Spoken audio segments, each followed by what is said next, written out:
19 साल की एक खिलाड़ी मानसी नेगी, आंखों में आंसू, मन में उलझन, भविष्य अंधकार में। ऐसे में एक देवदूत आता है और उसे आसमान में उड़ा के उसके सपनों के मैदान में लेके जाता है।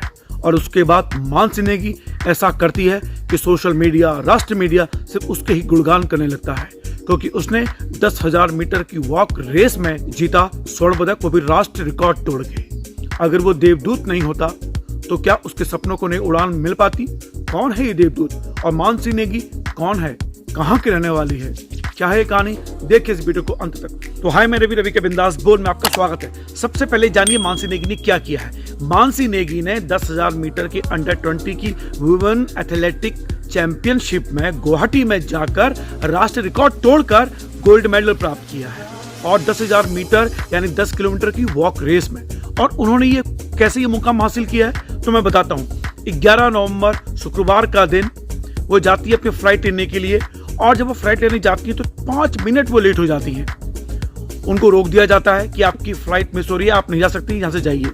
वो रोती है, गिड़गिड़ाती है कि प्लीज मुझे जाने दो, मुझे राष्ट्रीय चैंपियनशिप खेलने जाना है। वहां पे एयरपोर्ट यानी एयरलाइंस वाले कर्मचारियों का दिल नहीं पसीजता है, वो उसको डांटते हैं, डपटते हैं, हम कुछ नहीं कर सकते हैं। वो रिक्वेस्ट करती है, और मुझे आश्चर्य इस बात का है कि एयरपोर्ट और एयरलाइंस के जो वहाँ कर्मचारी थे, उनकी उस बच्ची की आंखों के आंसू का दर्द भी उन्हें नहीं दिखाई दे रहा था। वो नहीं देख पा रहे थे कि ये बच्ची राष्ट्रीय चैंपियनशिप खेलने के लिए जा रही है, और ये राष्ट्रीय चैंपियनशिप होनी थी 13 नवंबर 2022 को, यानी ठीक 2 दिन बाद। क्या करेगी ये बच्ची? ये बच्ची रोती है, गिड़गिड़ाती है, आंखों में आंसू लेकर उसे अपने भविष्य का अंधकार में पल दिखता है।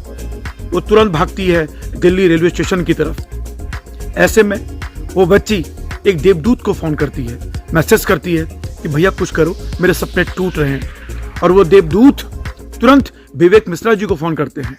और विवेक मिश्रा जी कौन है? सोशल मीडिया के माध्यम से मेरे पास जब रिपोर्ट आई है तो विवेक मिश्रा जी ने कहा कि कुलदीप भैया जी के कारण आज वो बच्ची इस मुकाम पर पहुंची है। कौन है ये कुलदीप नेगी? जी हाँ, कुलदीप आजाद नेगी वो देवदूत हैं।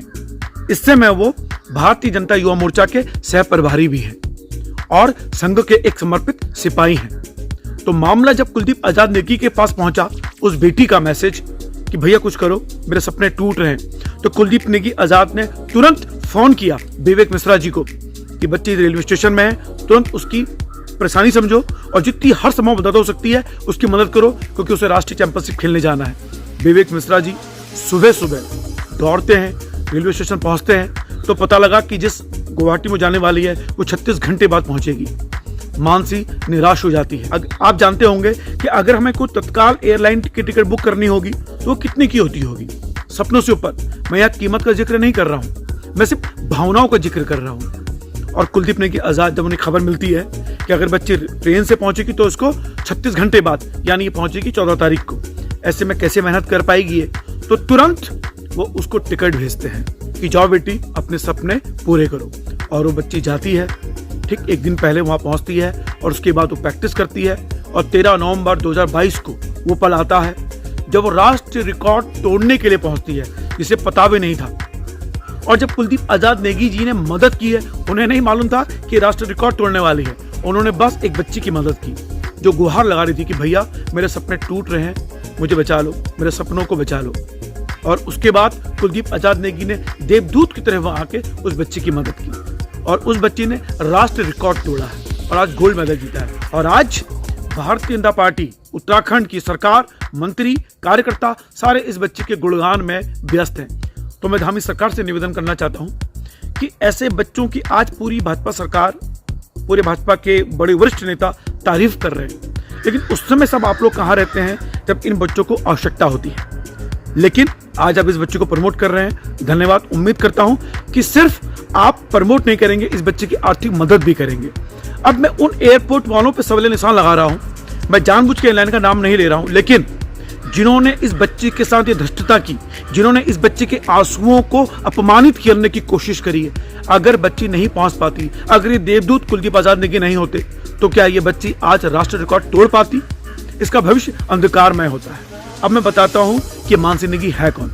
मानसी नेगी उत्तराखंड राज्य के चमोली जिले की चमोली तहसील के विकास खंड दसोली के गांव मजोठी के रहने वाली है।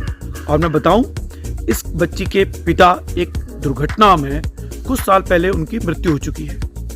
2 भाई बहन है, ये बड़ी बहन है, गरीब परिवार है और माँ गरीबी में जीवन यापन कर रही है, अपने बच्चों को पाल रही है। उनकी इनकम क्या है? उनकी इनकम है खेती बाड़ी, दूध निकालना गायों का, बस। और इसी माध्यम से अब बच्ची यहाँ पहुंची कैसे? अब ये बच्ची इस मुकाम पर पहुंची कैसे है? क्योंकि मजोटी गांव के रहने वाली, पहाड़ के दुर्गम क्षेत्र के रहने वाली बच्ची इस मुकाम पर कैसे पहुंची? कौन थे वो उसकी जिंदगी के शुरुआती देवदूत? जी हाँ, उनके शिक्षक लता झमकवाण जी, उनके कोच अनूप बिष्ट जी, उनके टीचर अशोक रावत जी, उसी गांव में रहने वाले कमल चौहान जी, गोपाल बिष्ट जी। ये वो लोग हैं जिन्होंने इस बच्ची के महत्व को पहचाना, गुणों को पहचाना, उनको तराशा और आज वो राष्ट्रीय चैंपियनशिप की गोल्ड मेडलिस्ट है, राष्ट्रीय रिकॉर्ड तोड़कर।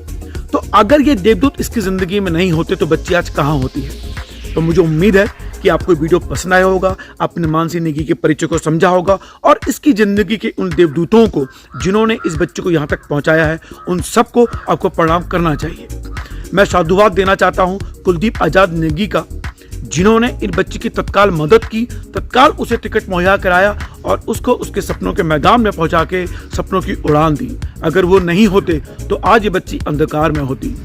एक तराशने की जरूरत होती है, एक उम्मीद होती है जो ऐसे देवदूत सामने आते हैं। इस बच्ची मानसी नेगी की जिंदगी के जितने भी देवदूत हैं, चाहे वो लता झमकवाण जी हों, अशोक रावत जी हों, अनूप बिष्ट जी हों, गोपाल बिष्ट जी हों, कमल चौहान जी हों और अंततः मौजूद हैं कुलदीप आजाद नेगी जी, तो उन सबको मैं प्रणाम करना चाहता हूं।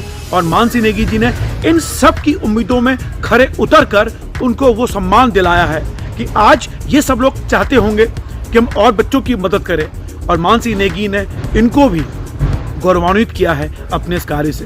तो मानसी नेगी प्रणाम करता है रवि के बिंदास बोल आपको, और आपकी कहानी को जन जन तक पहुंचाना ये हमारा काम है।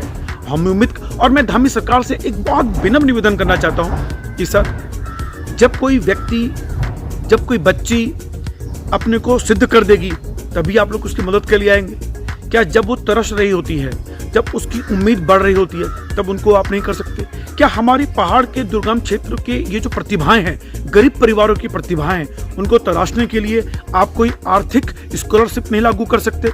मेरा आपसे निवेदन है उत्कर्ष धामी जी, आपसे उम्मीदें हैं उत्तराखंड को। इसलिए मैं कहता हूँ कि हमारे इस उत्तराखंड की मानसी नेगी ने जो करके दिखाया है, शायद ये पहली बार हुआ है, लेकिन ये पहली बार ना हो, ये हर बार हो।